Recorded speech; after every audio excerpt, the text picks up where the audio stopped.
Vamos, amigos, a la lección tercera de este tema quinto, que es el primero que vamos a dedicar, lo estamos dedicando a la metafísica.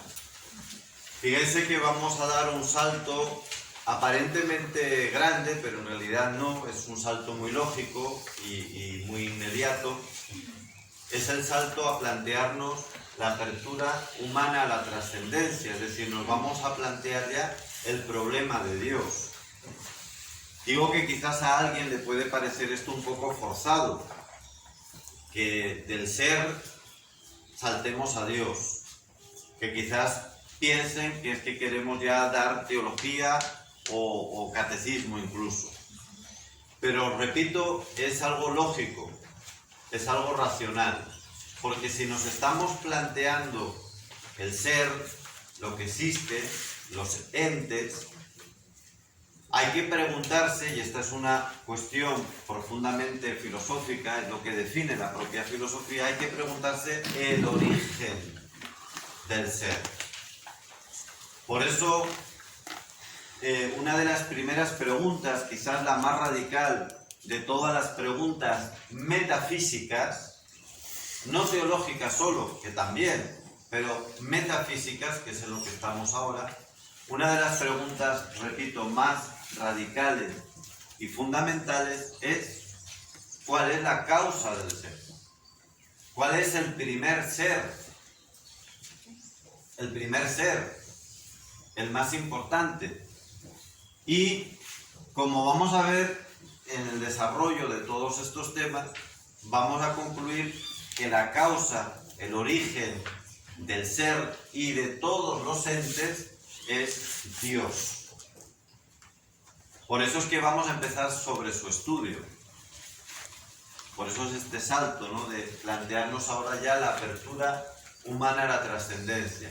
Por supuesto hay otros temas metafísicos, introductorios, que debiéramos haber desarrollado probablemente, pero bueno, ahí están también los apuntes que les facilitamos a través del blog de la Escuela de Teología, y ahí pueden perfectamente ir leyendo esos temas introductorios de la metafísica.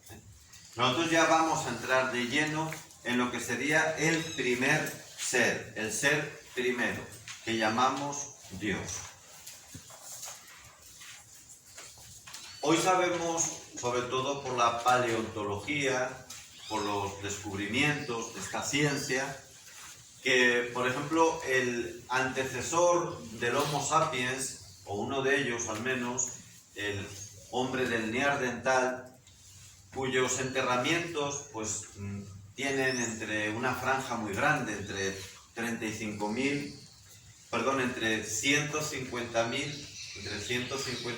y 30.000 años antes de Cristo, en ese periodo tan grande, pues se han encontrado varios enterramientos del hombre del Neandertal, y en casi todos, o en muchos al menos, se ha descubierto que había un sentido religioso. ¿Por qué?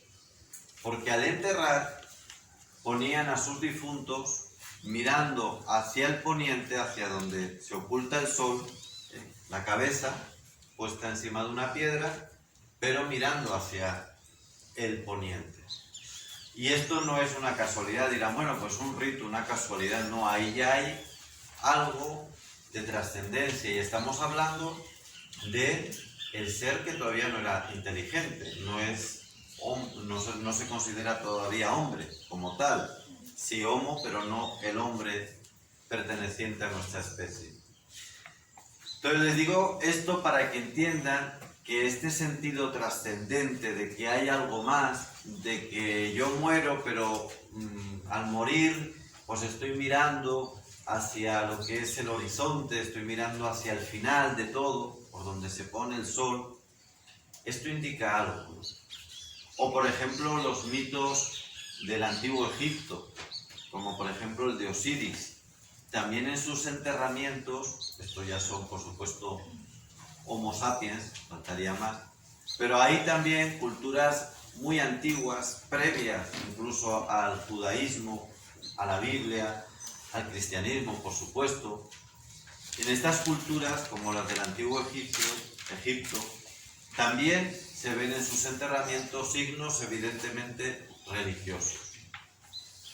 O por ejemplo la flor de loto, ¿no? Que es pues un símbolo que comparten pues no solamente también Egipto, sino también los propios budistas o la India.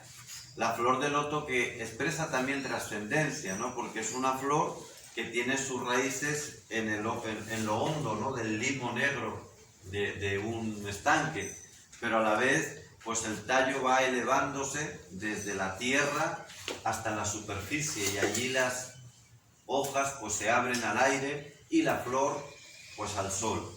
Es todo un simbolismo religioso del hombre que está anclado en la tierra, pero que está abierto a la trascendencia.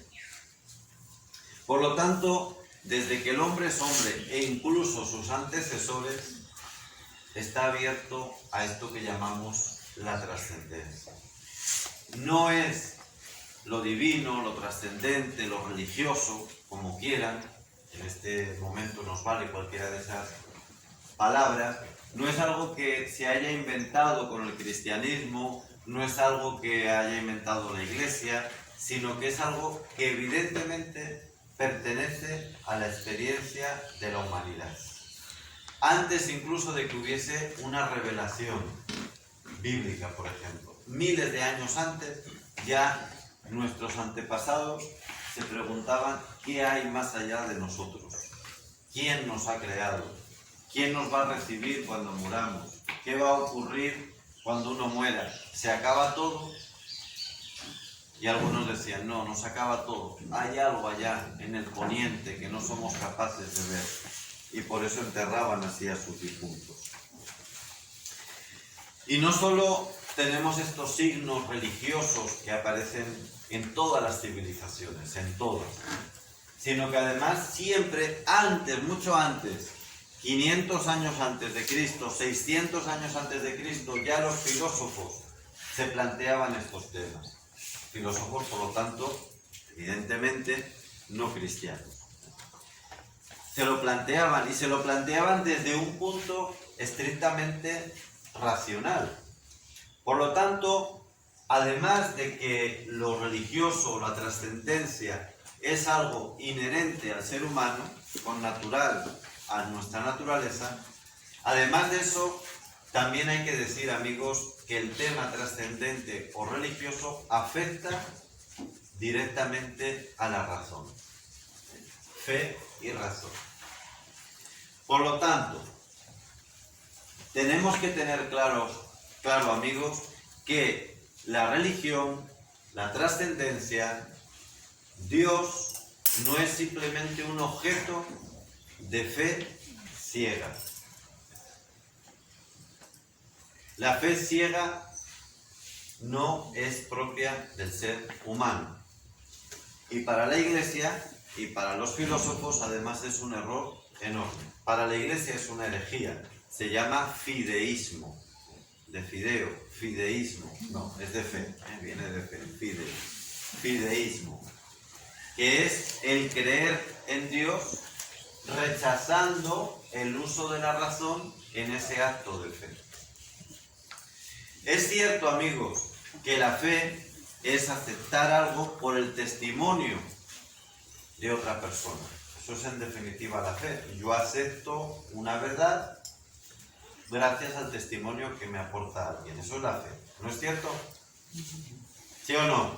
Sí. ¿Estamos claros? Sí. En el caso cristiano, nosotros aceptamos el testimonio ¿de quién? De Cristo. De Cristo y de la Iglesia. Nos fiamos de ellos y aceptamos lo que ellos nos dicen. Pero hasta en ese acto de confianza, de aceptación de ese testimonio, hasta en eso interviene la razón. ¿Por qué? Porque el objeto que a mí se me propone, Dios en este caso, ese objeto que se me propone para que yo lo acepte a través de la fe, exige que yo tenga al menos unos conocimientos previos de qué es Dios, de qué es la trascendencia, de por qué yo necesito plantearme estas cosas. Ahí hay un elemento ya racional, pero además cuando alguien, en este caso Cristo y la Iglesia, me están proponiendo que acepte un conjunto de verdades, también están apelando a mi razón. No es simplemente cree esto porque sí, ya que eso sería algo absurdo, y lo absurdo no es humano. Lo absurdo hay que combatirlo. Cristo y la Iglesia están apelando también a la razón. Es verdad que en el caso de la fe van más allá de la razón, no se quedan solo en lo racional. Pero no es ni en contra de la razón ni al margen de la razón, sino incorporando en el acto de fe la propia razón. Y esta es la postura filosófica, también en la teológica y cristiana, pero bueno, eso ahora no nos compete. La postura filosófica nos dice que efectivamente todo hombre religioso siempre lo ha sido. Esto no es un tema de tal o cual civilización, es un dato evidente. Y segundo, en el acto de fe está incluida también la razón. Y el fideísmo, la fe ciega, la fe que rechaza el uso de la razón, no es ni racional ni es cristiana. ¿Esto lo tenemos claro? Sin embargo, amigos, en el desarrollo de la cultura, sobre todo occidental, hay un momento en el que fe y razón se separan. A pesar de que no es lo lógico, no es lo filosófico, no es lo cristiano, pero hay un momento en que ambas se separan. ¿Quién hace esta separación? Lo hemos visto en lecciones anteriores, en temas anteriores. La Ilustración, principalmente. Aunque, a decir verdad, la raíz de esta separación viene sobre todo de Lutero, del protestantismo. Y antes de Lutero, de los movimientos antieclesiásticos de la Edad Media, principalmente los cátaros, los albigenses, que eran movimientos dualistas, que a su vez lo heredan del dualismo oriental, persa y de toda esa zona del oriente. Bueno, pues estos movimientos dualistas se concretan en el dualismo también cátaro de la Edad Media de Europa, y de ahí va a beber en gran parte Lutero, además de otras corrientes, y Lutero va a ser uno que promueva la fe ciega, cuando decía sola fides, solo la fe, decía Lutero, solo la fe. Y lo ponía así, solo. ¿Por qué? Porque quería rechazar el uso de la razón. De ahí que la Ilustración, que va a ser la que lleve a sus máximas consecuencias esta separación de fe y razón, la Ilustración es incomprensible sin el protestantismo. De hecho, la Ilustración nace, crece, se desarrolla en culturas protestantes, Inglaterra, Centro Europa, y es verdad que Francia, pero Francia ya en ese momento, siglo XVIII, tenía una cultura más protestante que católica. Y por eso digo que hay un vínculo enorme, grandísimo, evidente, entre la Ilustración y el protestantismo. Y ellos son los padres de la ruptura entre fe y razón. Y esto, en el caso que nos ocupa, es de unas consecuencias terribles. ¿Por qué? Porque gracias a esta separación y al proclamar ellos equivocadamente que no hay vínculo entre fe y razón, al final la fe ha quedado circunscrita, ha quedado encerrada en el sentimentalismo. Y esto es lo que vamos a explicar en la siguiente lección.